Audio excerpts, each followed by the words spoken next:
நம்ம super star Rajinikanth எல்லாரும் மேடையில் இருக்காங்க. அங்கே வந்து பார்த்தேன், இந்த மொழி பிரச்சனை வரும்போது எப்படி அதை ஹேண்டில் பண்ணாங்க அப்படின்றது நான் கண்ணாட பார்த்தேங்க. ஒவ்வொருத்தரும் பேசும்போது எல்லாம் கன்னடத்தில் பேசினாங்க. ஹெகடே பேசினாரு, மற்ற கன்னட நடிகர்கள்லாம் பேசினாங்க. அதுக்கப்புறம் ஃபைனலாக ராஜ்குமார் சார் பேசுறதுக்காக வெயிட்டிங்.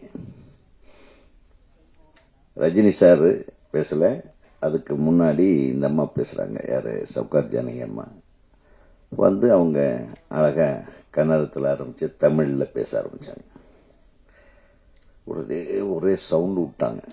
ஏய் நில்சு, ஏன் நீ தமிழ் மாத்தாத்தி கன்னடத்தில் மாத்தாரு? பயங்கர ரகலை விட்டு அந்த அம்மாவை பேச உள்ள நிறுத்திட்டாங்க. அதுக்கு முன்னாடி சரோஜா தேவி பேசினாங்க. சரோஜா தேவி பேசி முடிக்கும் போது எனக்கு ஜாஸ்தி வாய்ப்பு கொடுத்தது எனக்கு தமிழ் இண்டஸ்ட்ரி தான் அப்படின்னு சொன்னாங்க. அப்புறம் தான் இந்த சத்தம் ஆரம்பிச்சிட்டாங்க. இது வந்து மொழியை வந்து எதற்கு பயன்படுத்துறோன்றது தான். எந்த உணர்வை தூண்டுவதற்கு மொழியை பயன்படுத்துகிறோம். அந்த இடத்துல பெரிய ரகலை ஆயிடுச்சு. அந்த உணர்வை தூண்டி விட்டுட்டாங்க ஜனங்க. அப்படி இப்படி ராஜ்குமார் சார் வந்து நில்லுங்கன்றாரு. அவர் கையாட்டின உடனே கத்திரி நில்லு. அவரும் கன்னடದಲ್ಲಿ பாட்டு பாடி அப்படின்றாங்க. அதெல்லாம் பாட்டு பாட முடியாது. நம்ம கூப்பிட்டுருக்கோம் தமிழ் ஆளுகளையும் சரி, எல்லா லாங்குவேஜ்லேருந்து எல்லாத்திலையும் நம்ம கூப்பிட்டுருக்கோம். நம்ம அவங்கள மதிக்கணும். அதே மாதிரி தான் நம்மளை அவங்க மதிக்கிறாங்க. அடுத்து ரஜினிகாந்த் அவர் மாத்தாಡ್ತಾ ಇದ್ದಾರೆ அப்படின்ட்டார். எனக்கு உங்களுக்கெல்லாம் ரஜினி சார், நிறைய பேர்த்துக்கு ரஜினி சாரை பிடிக்கும், சில பேர்த்துக்கு பிடிக்காது, சில பேர் கமல் சாரை பிடிக்கும். அதெல்லாம் வேற விஷயம்.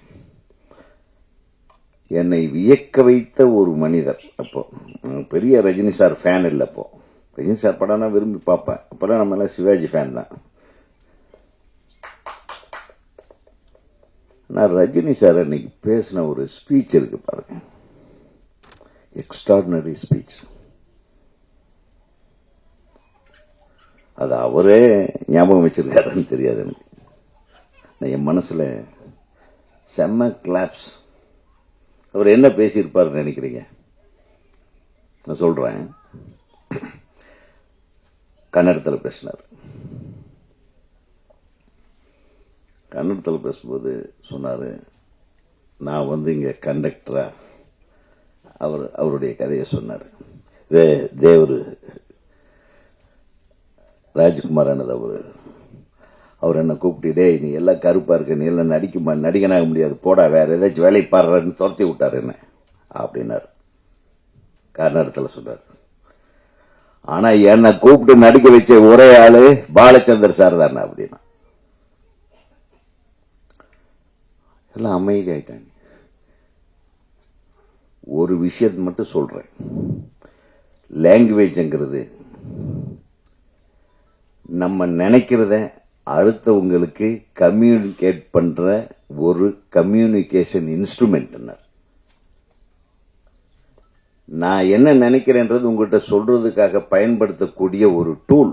அதுதான் மொழி. அதை தெய்வமா நினைச்சு கொண்டாடாதீங்கன்னாரு.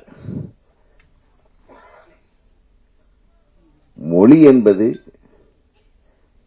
ஒரு கம்யூனிகேஷன் மீடியா. அது எந்த மொழியா வேணாலும் இருக்கலாம். நான் சொல்றத நீ புரிஞ்சுக்கிட்டீங்கன்னா அது ஒரு மொழி. அது தமிழ்ல சொல்லி தமிழ்ல புரிஞ்சுக்கலாம், கன்னடத்துல சொல்லி கன்னடத்துல. இதை வந்து ஒரு தெய்வமா கொண்டாடி அதை ஒரு அபின் மாதிரி சாப்பிட்டு மொழி வெறி வந்து இது பண்ணணும்னு அவசியமே இல்லை அப்படின்னு பேசினார். ஆக உங்களுக்கு கன்னடம் எந்த அளவுக்கு உயர்ந்ததோ அதே மாதிரி நார்த்தில் ஹிந்தி பேசுற மக்களுக்கு ஹிந்தி பெருசு, தமிழ்நாட்டில் தமிழ் மொழி பெருசு அப்படின்னு அழகா பேசி எல்லாத்தையும் அமைதிப்படுத்தினார். மிகப்பெரிய விஷயமா இருந்தது. இது எதுக்கு சொல்ல வரேன்னா, மொழியை வந்து ரொம்ப டீப்பா எடுத்துக்கிட்டு நம்ம சண்டை போட்டுக்க வேண்டியதில்லை. மொழியையும் மீறின ஒரு உணர்வு தான் கலை.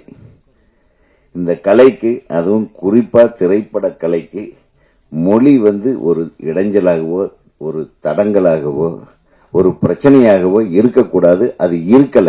4 மொழி படங்களும், தமிழ், தெலுங்கு, மலையாளம், கன்னடம் 4 மொழி படங்களும் எடுத்த ஊர் தான் இந்த சென்னை. அதனாலதான் நம்ம எல்லா மொழிகளையும் சென்னைக்காரங்க மதிக்கிறோம், தமிழ்நாடு மதிக்கிறது.